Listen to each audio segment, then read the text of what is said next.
кеттік дейді Шымкентке. Автобанда келе жатқанда горилла ішем, дизи ішем, ұйқым қысып келе жатыр дейді. Бір уақытта көзім жұмылып кетті дейді. Есімді жисам, жан жақтың барлығы аппарат дейді, шиқылдап жатыр дейді. Мына жерде бір аппарат жатыр, мына жерде аппарат жатыр, катетер жатыр дейді. Түсінбей жатырмын дейді. Мүмкін түсім шығар деп мынаны көтерем дейді, бірақ шынымен де қолым сезіп жатыр дейді. Өнімде болып жатыр дейді. Бір уақытта медсестра айғайлады дейді, мынау есін жиды деп. Содан сұрадым дейді, мен жаңа ғана машина айдап келе жаттым ғой. Мен бұл жерге қалай жеттім деп сұрадым дейді. Сонда медсестра тұрып айтты дейді, сен жаңа ғана жатқан жоқсың сен. Бір жұма болды жатқаныңа. Жолда аварияға ұшырағаннан кейін сен осы жерге алып кет деп. Содан біраз ойланып жаттым, есім келер келмес ата-анам, бала шағам есіме түсіп жатыр деп. Бір уақытта есіме түсті, сарт ете қалды дейді. Ата-анам қасымда болды ғой менің.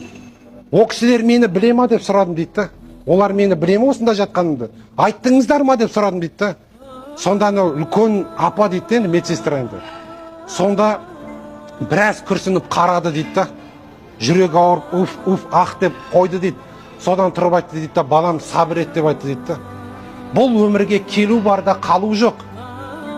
Сол жол апатында әйеліңде, бала шағаңда, ата-анаңда бақилық болды деп айтты дейді.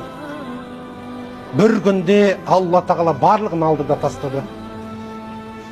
Сол жігіт айтады, үйге есікті ашып кірсем дейді, ата-анамның балам келдің ба деген дауысы шығады дейді. Әйелімнің бөлмесіне барып орамалын, халатын құшақтап жылаймын дейді. Баламның аяқ киімдерін иіскеп жылаймын дейді. Таппайым дейді, бөлмелердің бар. Қайдасыңдар, неге мені тастап кеттіңдер деп айғайлаймын дейді. Бірақ пайда жоқ дейді. Сол жігіт айтады, сен үйге келген кезде алдыңнан балам келдің ба деп ата-анан шығатын болса, ол үлкен нығмет дейді. Себебі қаншама адамдар бар дүниеде ата-анасын таппай жүрді. Дүниеден өтіп кеткен. Үйге келген кезде балаң шықса, әке, мама келдің ба деп балаң шығатын болса, ол да үлкен нығмет. Бала сүйе алмай жүрген жастарымыз қаншама. Баласы дүниеден өтіп жатқан ата-аналар қаншама. Жаным келдің ба деп әйелің алдынан шығатын болса, ол да үлкен нығмет. Себебі жастай қарындастарымыз да дүниеден өтіп жатыр.